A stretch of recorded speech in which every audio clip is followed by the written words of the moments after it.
Modern মোড়ে traffic ডিউটিরত ডিউটিরত officer আমাকে জানায় যে এখানে একজন ব্যক্তি অচেতন হয়ে পড়ে আছে। পরবর্তীতে আমি মোবাইল 21 আমাদের এসআই আরাফাতকে ওখানে প্রেরণ করি। এসআই আরাফাত যে স্থানীয় লোকজনের সহায়তায় উক্ত ব্যক্তিকে উদ্ধার করে তার জ্ঞান ফেরান এবং তাকে থানায় নিয়ে আসে। তাকে জিজ্ঞাসাবাদ করলে সে জানায় তার নাম আজিজার রহমান, তার বাড়ি সাদুল্লাপুর থানা এলাকায়।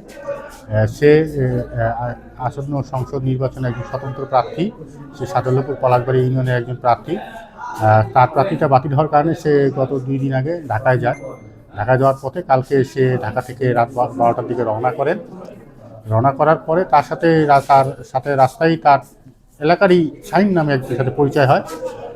শাহিন সহ সে একই সাথে ঢাকা থেকে সাদুল্লাপুরের উদ্দেশ্যে রওনা করেন পিঙ্কি পরিবহনে। আসার প্রতিমধ্যে সিরাজগঞ্জ সলঙ্গায় তারা খাওয়া দাওয়ার জন্য নামে। উক্ত সময় শাহিন তাকে একটা ডিম খাওয়ায়। সেই ডিম খাওয়ার পরেই অচেতন হয়ে পড়েন। পরবর্তীতে তাকে এখানে রংপুরে মানে এই সংক্রান্তে সাদুল্লাপুর থানা একটা জিডি হয়েছেন, আমরা একটা জিডি করেছি। বিষয়গুলো আমরা তদন্ত করে পরবর্তী যদি কোনো আইনগত ব্যবস্থা গ্রহণ করে আমরা গ্রহণ করব।